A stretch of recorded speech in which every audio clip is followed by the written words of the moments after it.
just a moment, we're going to be transitioning to our next subject. I'm very excited that our next teachers will be my fellow Texans, Rabbi Neil Blumofe and Rabbi Gail Swedroe. Rabbi Blumofe serves as a senior rabbi of Congregation of Gudas Achim in Austin, Texas, a sacred community of over 630 families. And Rabbi Gail Swedroe serves the same congregation as the associate rabbi. And they're both amazing folks, and I'm happy to be friends with both of them. With that, I turn it over to Rabbi Blumofe and Rabbi Swedroe. Take it away. Thank you so much, Rabbi Estes. We're so pleased to be with you, and nice to share the Central Time Zone coming in strong, Texas strong, which is nice. So thank you. Rabbi Swedroe and I are going to present a little bit about light in a session called What the Darkness is For, Torah in a Haunted Age. So we're going to intersperse with nigunim, with singing, and with some reflections. I'm going to start with a particular nigun, and then Rabbi Swedroe is going to launch into some beautiful teaching, and then I'll respond a little bit, and then Rabbi Swedroe will close us with a nigun. This is a nigun that I'm going to begin with that I learned first when I was in Jerusalem in 2014 during the summer when there was some missile attacks, and got to learn this with Nathaniel Goldberg, along with some friends and colleagues from the Shalom Hartman Institute. And this is a melody that for me serves as comfort and as hope and as resilience. So would love for you to learn it and to sing along as we enter into this discussion of darkness and light. Ya la la la la la la la la. Ya la la la la la, ya la la la la. Ya la la la la la, ya la la la la. Ya la la la la la, ya la la la la. Ya la la la la la. Ya la la, ya ba la la la la la, bla la la, ya la la la, ya la la, ya la la la, ya ba la la la, ya la la la. Ya la la la la, ya la la la la, ya la la la la la, ya la la la, ya la la la la, ya ba la,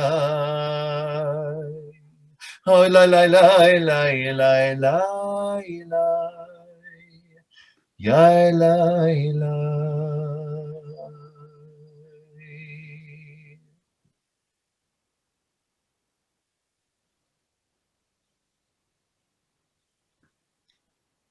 So there's a text from the Talmud in Masachet Sota that says that for the mitzvah is a lamp and the Torah is a light.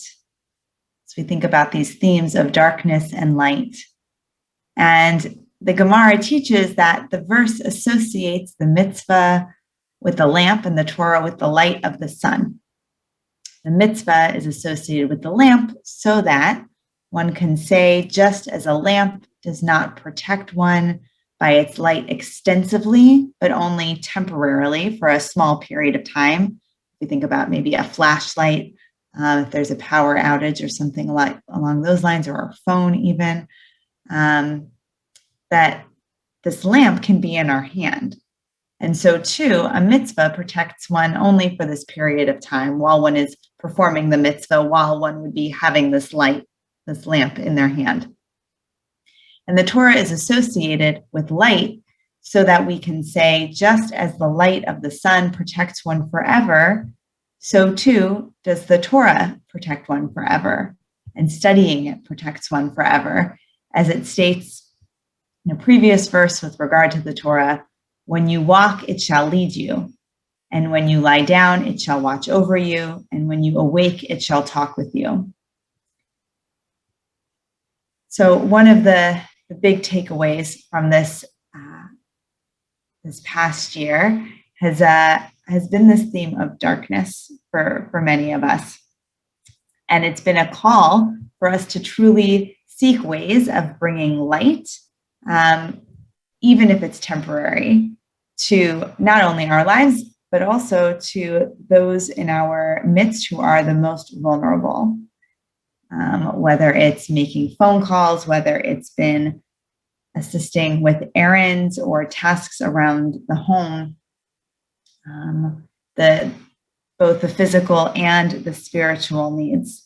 I know that there have been many communities, ours included, that have really gone out of their ways to find ways of bringing this light to us. And this idea that that's a temporary light, but that we are guided by the eternal light of the Torah, that we are all responsible for one another. Kol Yisrael aravim ze lezeh, and that we are obligated to visit the sick, to respect our elders, and to prioritize life, not only when there is great darkness in our midst, but always. And the Gemara uses a parable to highlight the difference between this temporary light and an eternal light, saying that it's comparable to a person who is walking in the blackness of night and the darkness, and they're afraid of the thorns and the pits and the thistles, which they cannot see due to the darkness.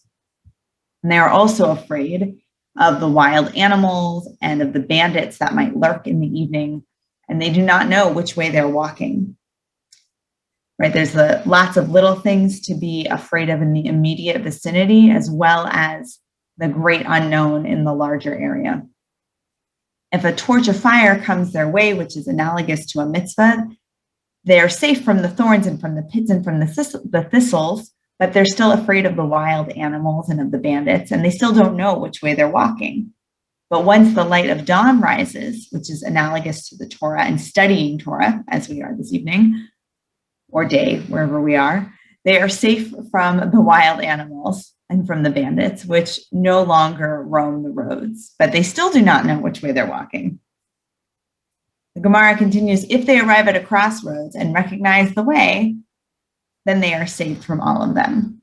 So how does a person go from being lost to knowing where they are, right? We have a temporary lamp, we have eternal light, but we're still wandering. We might be able to see, how do we know where to go? How do we become unlost?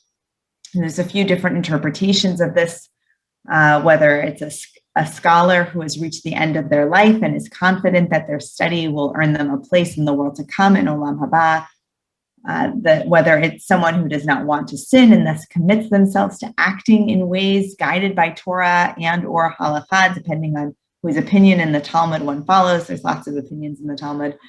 What I think these particular three opinions have in common is that the person who finds themselves no longer wandering is someone who has rooted oneself in our tradition, which inherently means rooting oneself in a community.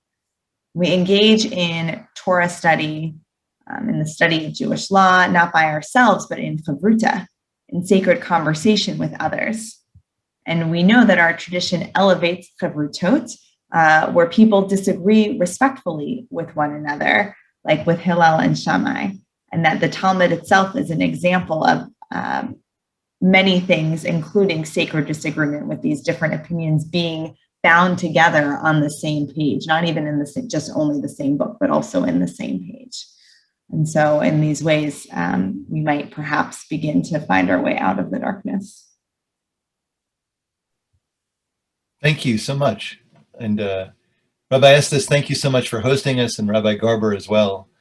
And so Rabbi Swedroe, I know we've chatted about this idea regarding temporary light and eternal light, and it's so nice to be able to share our way through the darkness together in this way.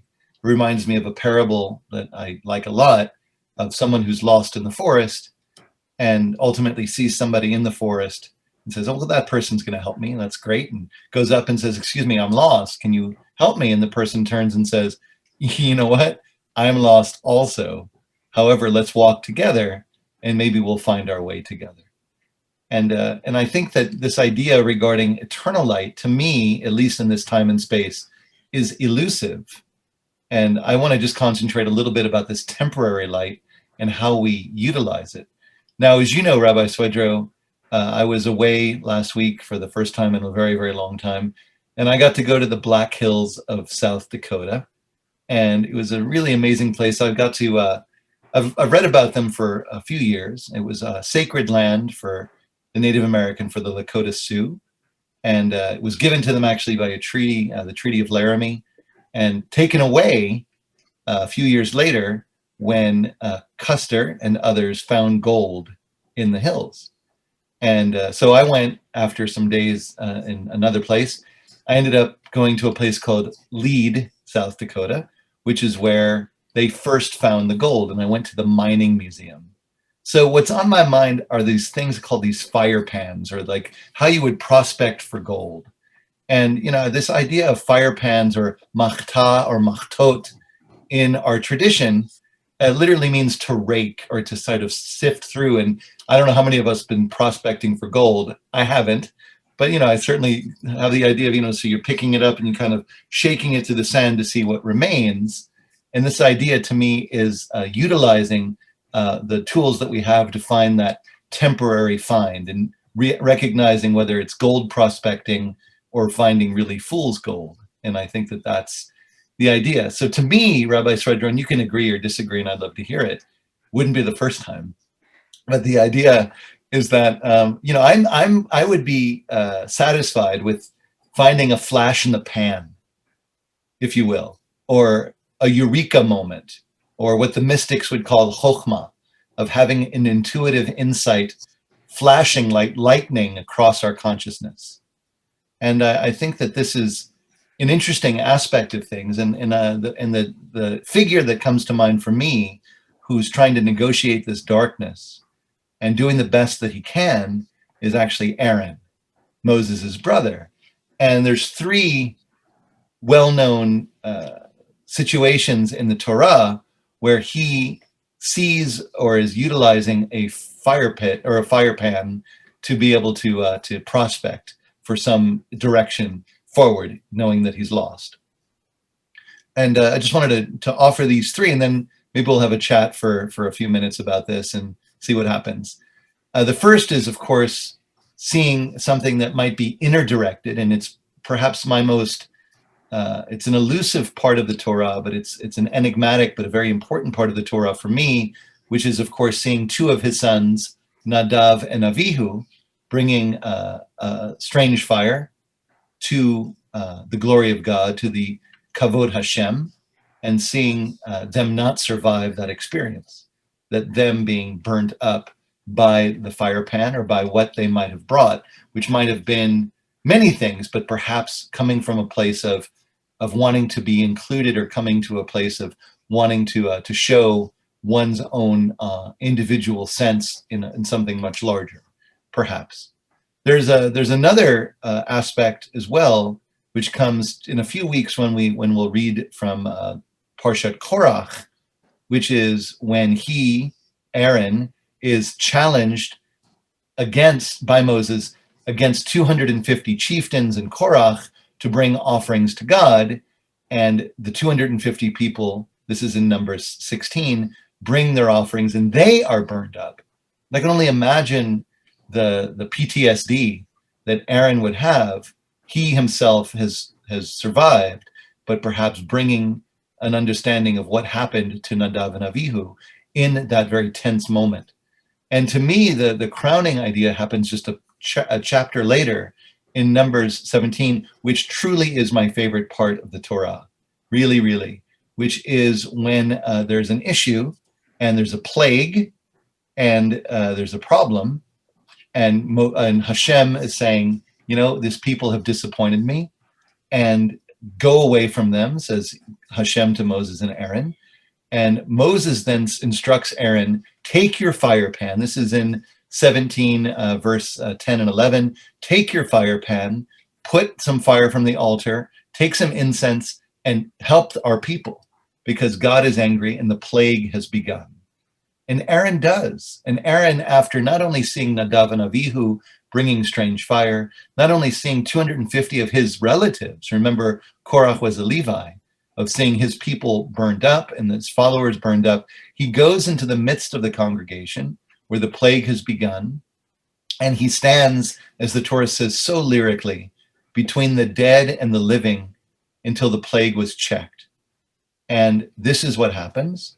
And Aaron then returns to Moses to the entrance of the tent of meeting since the plague was checked. And that sort of bravery to be able to bring this temporary light, this flash in the pan, I don't even think, I'm not in a place where we can kind of think, community, Torah study, adorable, beautiful, amazing. And yet, I think all we have is the moment that we're in. And I think this temporary light to counter the darkness is important. And how do we use it? And in what way do we use it? Is it perhaps ego-driven, like Nadav and Avihu, perhaps? Is it to serve the agendas of others, as Korach and the chieftains perhaps put it forward? Or is it outer-directed? Is it a way of selflessly serving one's community, which is, I think, how you began? And I think that that is a really interesting thing. And just because it glitters doesn't mean it's gold. All that glitters is not gold, says Led Zeppelin, right? But the idea that, how do we make our light shine, as you suggest in Sota, as a lamp that is temporary, but is turned on and reliable for us in a way that allows us to succeed and to thrive and to have resilience. So those are thoughts about this, and I'd love to have a conversation with you. We talk about the Torah in a haunted age, and it's really hard for us to understand, as many are calling this our post-truth time. It's worse than even postmodernism. I don't know what the type. Modernism was, whatever. Postmodernism, but now post-truth. What do you do with that? But how do you find your way? How do you find that gleaming that can sustain us? And love to hear your thoughts. It's I have been panning for gold because California state, history, fourth grade sort of a thing. Was it amazing? Did you enjoy it, or was it just like a thing? I was just like, we had fun. It was a thing. It was a field trip. What's not to love about, going out and doing things? Remember when we got to do that? That was, Rabbi Estes is also from California, so I'm sure he has some of those experiences too there. But well, I'd love to know. Actually, Rabbi, have you been panning for gold also? Was that part of your thing? Yeah, I have. I remember they set up a whole thing at our school for us to be able to do it, and like up visiting Sacramento. I grew up in Northern California, so yeah. That's awesome. Yeah. I raised my hand when you asked about that. Very cool. It's great. Very cool. That aside, and also, right. It's interesting. I think the question of what motivates us as we do these things, is it that the ends justify the means? Is it that if we are seeking gold, but we come up with something that's shimmery, is that good enough? Certainly thinking about how we interact with our community, with others. I think that if our intention is that it's truly self-serving, I think that there's something lost, even if there are real moments that come along with it. If we happen to discover gold while we're trying to elevate ourselves, I don't think it has the same level of resiliency. I don't think that the light that comes from it will exist. I think that it's impossible to completely have that darkened, but I don't think it would be the same as if somebody were coming at it from the perspective of a selfless place, or at least trying to actively also help others. Yeah, Aaron has all those experiences, not only Nadav and Avihu, not only Korach, but of course the golden calf as well. And the fact that he would have this bravery to care so much for the people, to actually spring into action, to be able to help them in the plague, to be able to have the kind of power. So I really have connected this to Chokhmah, which again is this flash of light. And there's a teaching that actually divides Chokhmah into two words. And I think you hit on it really beautifully, which is Koach Ma. Koach ma. What is my power, or what is my potential? And the idea that we have to actually, as we shine our light, or as we pan for our light, if you will, or if we Nice. realize what is real and what isn't, what is our potential to be? What is our koach? How would you define koach, Rabbi Swedroe? I mean, I'm calling it power or potential. We say to each other, yasher koach, all the time. But how would you see that? How would you see koach ma? Right. I mean, I typically translate it as strength, which is interesting if it's power versus strength. And maybe that's, especially if we think of it as, we're talking about our superpowers in an earlier conversation over Shabbat. But I think that, right, like that, what is it that unique, maybe it's light, I don't know, but what is that thing that we're bringing to the table, to the experience, right? And how authentic is it? And what is it for? Is it to take the Instagram picture so everyone can see how cool we are? Or is it actually to make a meaningful bit of difference, right, even if it's not seen? Absolutely. And I think that's some of the struggle also with this maybe post-truth. I really hope that's not what this era is going to be called in the long term. It's better than Gen Z, isn't it, though? Like, then what? Then what do you do? Like, then right? Like Gen Z Prime? Like, what do you do after that? I thought you were saying it was Gen Z, no? For real, but if we're, I totally lost the train of thought there. But if we're post-truth, then how do we lift that up? You have to remind me. There was a kernel you were saying there. No, the way that I see it is that in Psukei de Zimra, in our prayers in the morning, and also at least in the Lev Shalem and the Machzor, in the Ila, it's the same prayers that say, "Who are we? What is our might? What is our power?" And to me, this has this idea of the essential questions of what light are we bringing, and why are we bringing this light, and for what purpose? And that idea of having it sort of be something that is not necessarily recorded, but is something that is just offered in order to empower, as you suggested, to make the string of temporary lights the eternal light, I think, at least in my opinion, is the best we can offer. Absolutely. I realized it's funny, ironic, that I lost the train of thought with the analogy to Instagram, because I personally really struggle with social media in the sense that I'm trying to just be in the moment with people. And even before all the social media things, if we can remember back to that, my go-to was not to be the thing to be taking pictures, because, and there's value to it also, right? To have the record, to be able to spread the light, the good moments to a wider audience. And yet, again, what is the real intention behind it? What's the purpose of it? And I think that it can become more complicated, unfortunately. And it becomes that much more important for us to stay true to our original intention, and to really think about what is the koach that we want to be lifting up, as you suggested. For me, I think we always have the fire pan in our hand, and we always have the ability to stand between the living and the dead. We always have the ability to sort of shut down those who might be in power, like the chieftains of Korach, or we always have the ability to kind of sort of shine the light on ourselves.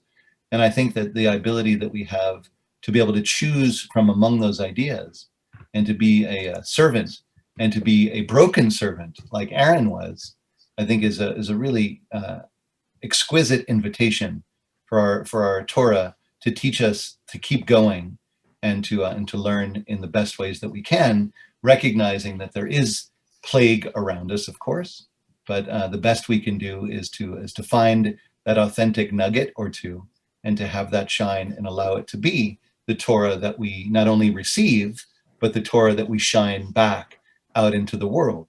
Obviously, we're standing at Sinai tonight, and we're receiving Torah, but to me, it takes us all the way to the end, where Moses was standing on Mount Nebo and receiving the last commandment, which is, of course, to write our own Torah.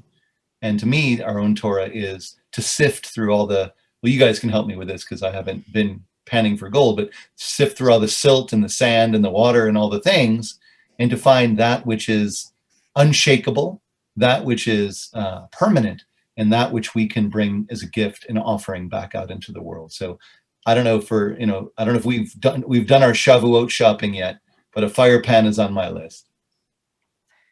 Very nice. I like the connection with unshakable and the sifting. It's very meta.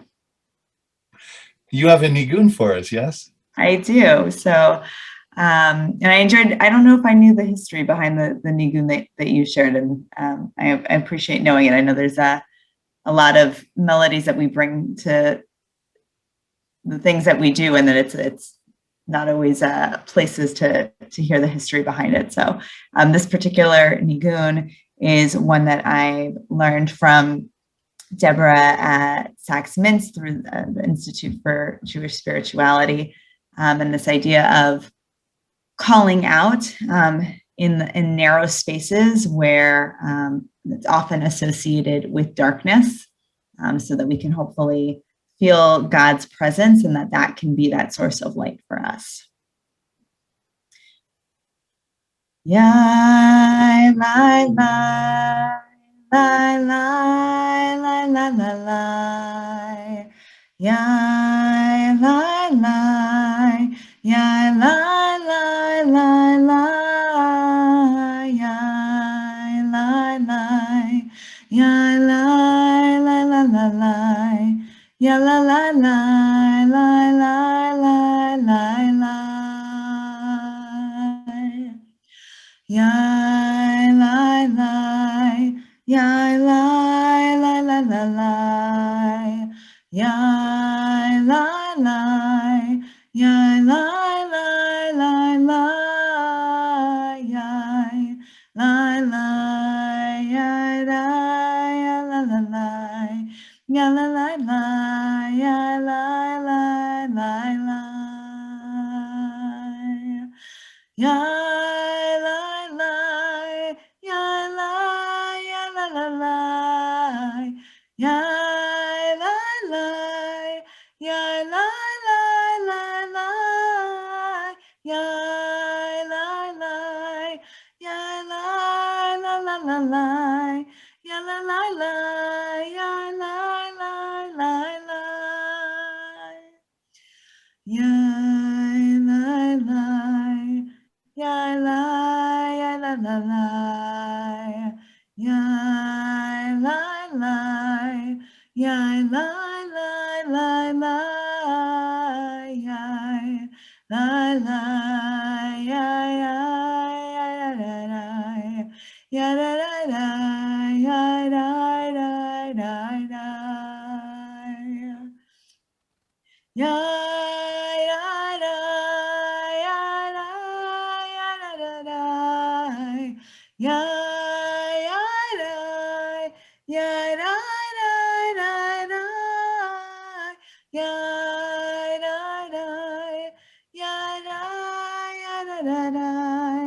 Ya da da da, ya da da da.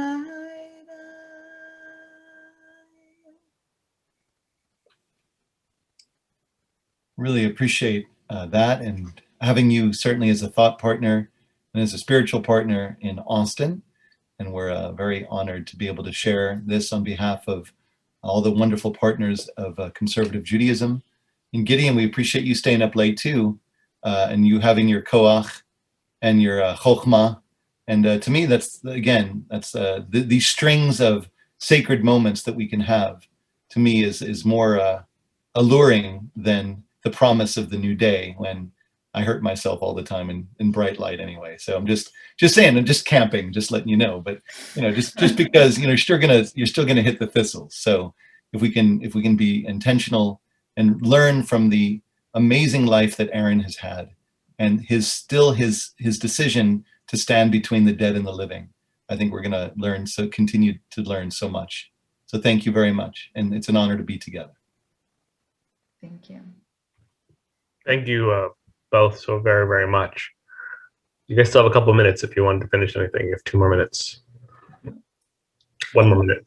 Well, we can write our own fire pit or fire pan, nigun. Maybe we'll have that for next time. For Nice. sure. Yes. It was really nice. It was great to have both of you, and I couldn't help but reflect on the teaching of kind of thinking about that darkness is, I went with the RA to Uganda in December of 2019, and it was my first time really kind of being in like real darkness, like far away from any kind of like only man-made lights, and really understanding those dangers that like the Gemara talks about. And I think that's a very powerful thing, and maybe I'll find those ways to create more light. Did you get to see the Milky Way in its splendor then? In such Yes. beautiful, that's amazing, isn't it? Yeah. Thanks for sharing that. Yeah. So thank you both ever so very much. And Chag Sameach. Chag Sameach. So, yeah. Our